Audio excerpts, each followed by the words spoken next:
ভুল করবা জ্ঞানের ডান্ডা দিয়া তোমাদেরকে পিটামো ইনশাআল্লাহ। আচ্ছা, এখানে এই যে আল্লাহ বলছেন ওয়ালিয়াখুযু হিজরাহুম ওয়া আসলিহাতাহুম, তারা যাতে তাদের সতর্কতা আর তাদের হাতিয়ার সাথে রাখে। 102 নম্বর আয়াত সূরা নিসা। কত নম্বর আয়াত? ওয়ালিয়াখুযু হিজরাহুম ওয়া আসলিহাতাহুম, যত রকমের তোমাদের দূরবীন, তোমাদের থার্মাল যন্ত্রপাতি লাগবে, সব সতর্কতার যত রকমের ড্রোন, ক্যামেরা ট্যামেরা যা লাগবে সব সেট, কোনখানে কে কি করতেছে এগুলি নজরে রাখবো, আর হাতিয়ার রেডি নাকি? তাহলে মারতে পারতো? শাকিল, আমাদের জেনারেল শাকিল সাহেব না জানি কে কত কাকুতি করেছিল, একটা খালি অস্ত্র পাঠাও, আর 100 বছর কানলেও কান্না তো থামবে না। এত বড় একটা দুঃখের জিনিস হয়েছে, কিন্তু কান্না করলে তো দুর্বলতা আসে, এই জন্য শক্ত হয়ে গেছি, পাষাণ পাষাণ। এর বিচার আল্লাহর কাছে দিছি, জমিনেও ইনশাআল্লাহ আমরা চেষ্টা করব এর বিচার করে ছাড়বো। আপনারা সমর্থন করেন? কারা কারা সমর্থন করেন দাঁড়ায় আমার সমর্থন জানান। ডক্টর ইউনূস দেখো, নারায়ে তাকবীর, নারায়ে তাকবীর। বসেন ইনশাআল্লাহ। ও ভাইরা, যেগুলি ভারতের বন্ধু এগুলি বাংলাদেশের শত্রু। সাফ কথা, ডক্টর ইউনূস সাহেব, সকল ভারত বন্ধু বাংলাদেশের শত্রু, জঘন্য শত্রু, সাফ কথা। এগুলির বিচার করেন, বিচারের পরে আমরা যদি ভুল পাল্টাইতে হয় তখন পাল্টাবো, ঠিক না? সকল ভারত বন্ধু বাংলাদেশের শত্রু। কোন ভারত বন্ধুকে বাংলাদেশের কোথাও ছেড়ে আমরা রাখবো না ইনশাআল্লাহ। আপনারা রাজি আছেন? আমি এটার ঘোষণা দিয়ে গেলাম ইনশাআল্লাহ, আল্লাহর উপর তাওয়াক্কুল করে দিয়ে গেলাম ইনশাআল্লাহ। আমাদের এই কোরআনের মুখ দিয়ে যেটা বাহির হয় ওইটা আল্লাহ বাহির করান। আমরা চাইলেই একটা কথা আসে না, বহু চেষ্টা করি অনেক সময়। আজকে এখানে আসার আগে সম্পূর্ণ ভিন্ন ওয়াজ কল্পনা করিয়েছে, ওগুলি একটাও নাই আমার মুখে, ওগুলি একটাও নাই। আল্লাহ আল্লাহ বলে তুই খালি যাস না, তুই তোর কথাটা আমি কম। আল্লাহর ইসমে আজম পড়ে দোয়া করে আল্লাহর সাথে চুক্তিবদ্ধ হয়ে তারপরে এগুলি চেয়ারে বসি আমরা এমনি বসি না। আপনারা হয়তো ভাবেন যে ওদের মনে আসছে, নো, একটা কথাও ওনার পারমিশনের বাইরে মুখ দিয়ে আসবে না, একটা কথাও না ইনশাআল্লাহ। তাহলে সকল ভারত বন্ধু বাংলাদেশে, এগুলি কি বাংলাদেশে তো নির্বাচন তো আইতে আছে ইনশাআল্লাহ, ঠিক না বে ঠিক? হ্যাঁ, ভারত যারে ভালো বলবে সে বাংলাদেশের জন্য সিরিয়াস খারাপ, সবচেয়ে নিকৃষ্ট, সবচেয়ে বদতর, সবচেয়ে খারাপ, ঠিক না? আর ভারত যা সমালোচনা করবে সে খুব ভালো লোক বাংলাদেশের জন্য ইনশাআল্লাহ, ঠিক না বে ঠিক? আচ্ছা ভাইরা, যাক, মনের একটু ঝাল মিটাইলাম। ওই যে হাদিসটা, আবুসুল ইলমা ফি আখিরিজ জামান, আমার কোরআনের জ্ঞান যখন বন্ধ করার জন্য বিশ্বব্যাপী শয়তান, মানুষ শয়তান, জিন শয়তানরা ব্যবস্থা নেবে, আমি আল্লাহ তাদের অজান্তে একটা ব্যবস্থা নেব।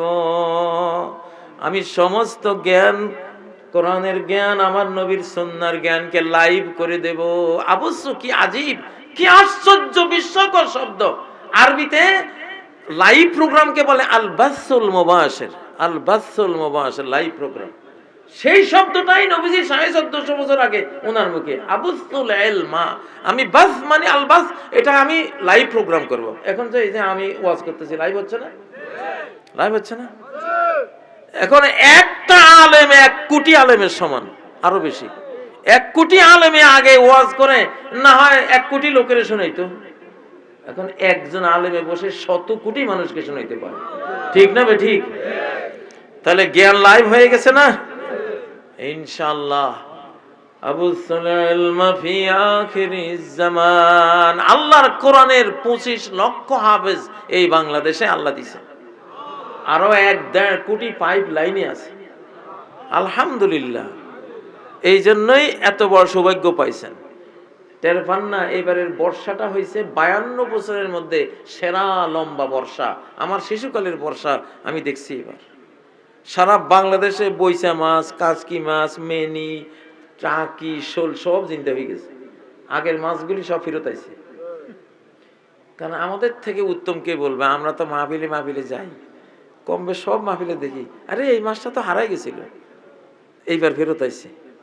আকাশের সুন্দর বৃষ্টিতে জমিন আল্লাহ পরিষ্কার করে দিয়েছেন, পরিষ্কার কীটনাশকগুলি সাগরে নিয়ে ফেলাই দিয়েছেন। এমন আগের যুগের মতো ইনশাআল্লাহ সামনের বছরগুলো দেখবেন প্রচুর দেশি মাছ, মাছে আর পানিয়ে একবার একাকার হয়ে গেছে দেখবেন ইনশাআল্লাহ। ইনশাআল্লাহ, ঠিক না? আর এইবার শীতও লম্বা পাইবেন ইনশাআল্লাহ। আমাদের শিশুকালের শীত এবার দেখবেন। ঢাকা শহরে এবার শুরুতেই দেখলাম 17 ডিগ্রি, বুঝলেন না? আগে তো সারা শীত মৌসুমে একেবারে মাঘ মাসের দিকে 2-1 বার দেখতাম শীত ঢুকছে, এবার শুরুতেই ঢাকা শহরে। ও ভাইয়েরা, তওবা ইস্তেগফার করেন। জ্ঞান তো এখন সবার হাতে হাতে আছে। সকল নারীর কাছে জ্ঞান আছে, সকল পুরুষের কাছে জ্ঞান আছে। ওয়াল আবদু ওয়াল হুর, স্বাধীন পরাধীন সবার কাছে জ্ঞান আছে।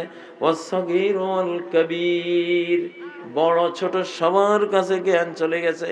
আল্লাহ বলেন ফায়জা ফাআলতু যালিক, আমি যখন ঘরে ঘরে জনে জনে জ্ঞান পৌঁছে দেব, আখাযতু বিহাক্কি আলাইহিম, তখন তাদের উপরে আমার যে হক, আমার কোরআনের শাসন, আমার কোরআনের উপরে জীবন চালানো যে হকটা আমার পাওনা, এটা আমি আদায় করব। কে আদায় করবে? কোরআনের উপরে দেশ আনার যে ফরজ হকটা আল্লাহর পাওনা, আল্লাহ নিজে কইতেছে এই হকটা আমি নিজে আদায় করব। গরুরে জিজ্ঞাসা করি হাল চাষ করবো না, গরুর কাঁধে জোয়াল জুড়াই দিব বেটা, তুই চল, ঠিক না বে ঠিক? হ্যাঁ ও ভাইয়েরা, আমাদের ইসলামিক ছাত্র সংগঠনের পোলাপাইন এমনিতে জয়ী হয়েছে। যে রেজাল্ট হয়েছে এর না হয় অর্ধেক হইতো, স্বাভাবিক ছিল অর্ধেক, ঠিক না? কিন্তু এভাবে ভূমিধস যে বিজয়টা, এটা কার কাজ? ভাই আমি এটা, অনেকে মনে করবেন দলের পক্ষে, দল না ভাই, এখন কোরআন নিয়ে আসো, আমি তোমার লগে আছি। যে কোরআন নিয়ে আসবে আমি তার সাথে আছি, আর যে কোরআন নিয়ে আসবে না আমি তার সাথে নাই। কারণ আমি জানি সে আসতে পারবে না, সে পরাস্ত হবে, সে পরাজিত হবে। কারণ এটা কোরআনের শতাব্দী। কিসের শতাব্দী? কোরআন ছাড়া তুমি আর সামনে আগাইতে পারবে না। তাইলে এই জন্য আখাযতু বিহাক্কি আলাইহিম, আগামী 23 বছর অন্তত দেখবেন বিশাল বিশাল অলৌকিক ঘটনা ঘটবে। কত জাতি মেসাকার হবে, সূর্য পশ্চিম থেকে উঠে আসবে। ও ভাইয়েরা, হঠাৎ করে পৃথিবীর আগ্নেয়গিরি, ঘুমন্ত আগ্নেয়গিরি, 12,000 বছরে আগ্নেয়গিরি ঘুমন্ত, কিচ্ছু করে নাই। হঠাৎ আপনার হাইলি গিব্বি একটা আগ্নেয়গিরি আছে, 12,000 বছর পরে ইথিওপিয়া এটা জাগিয়ে উঠছে।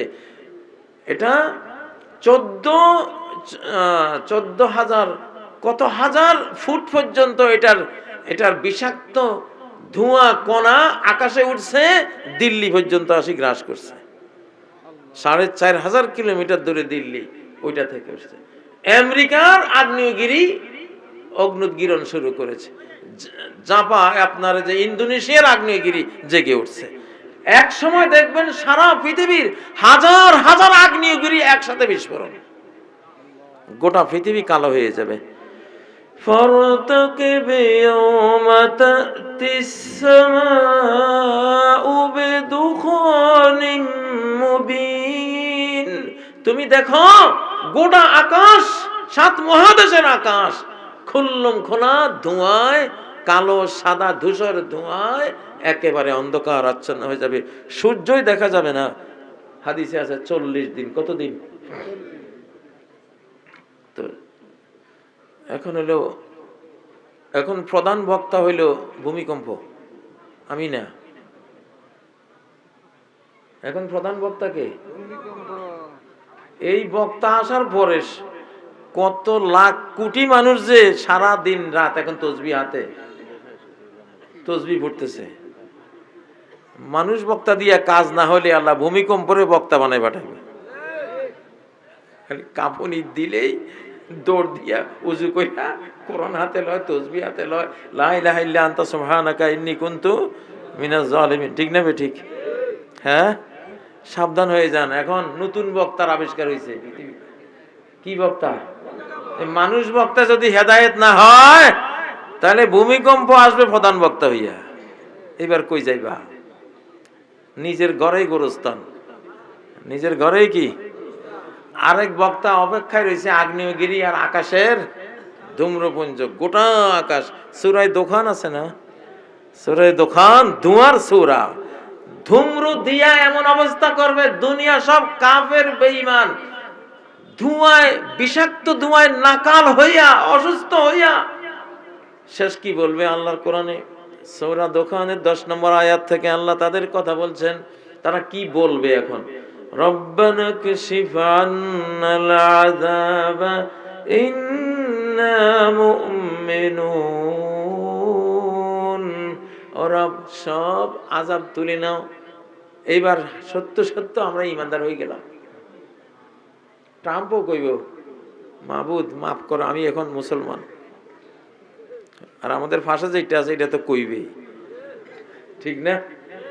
ছবি শুরুতে তো মুসলমানের ছবি শুরুত নিয়ে রাখছে, ঠিক না ঠিক? হ্যাঁ, বিশ্ব নেতারা অপেক্ষায় থাকেন ইনশাআল্লাহ। আপনাদের জন্য বড় বড় বক্তা আইতে আছে ইনশাআল্লাহ, ঠিক না? কাঁপুনির সাথে, ভূমিকম্পের ঝাঁকুনির সাথে খাসফুন বিল মাগরিব ও খাসফুন বিল মাশরিক ও খাসফুন বিজাজিরাতিল আরব। পৃথিবীর পশ্চিম গোলার্ধে একটা দেশ, মহাদেশ মাটির নিচে যাবে, নাই, অস্তিত্ব শেষ। ও খাসফুন বিল মাশরিক, পৃথিবীর পূর্ব গোলার্ধে, আমাদের এই গোলার্ধে, ভারত, বাংলাদেশ, থাইল্যান্ড, এই যে এই অঞ্চলটা পূর্ব গোলার্ধে, এসব অঞ্চলেও পৃথিবীর বিশাল দেশ বা মহাদেশ মাটির নিচে যাবে। অখাসফুন বিজাজিরাতিল আরব, আরব দ্বীপেও একটা বিশাল অঞ্চল মাটির নিচে হারিয়ে যাবে। ও ভাইয়েরা, এখন সেই সময়টা আসতেছে, খুব দমনগত হাইপারসনিক গতিতে আসবে, গরু গাড়ির গতিতে না। ভাইয়েরা, সবাই হেদায়েত হন, জ্ঞান তো আল্লাহ দিয়েছে, এবার আমল করেন। গত শতাব্দী গেছে শুধু ওয়াজের, শুধু কথা আর কথা। টেলিভিশন খুললে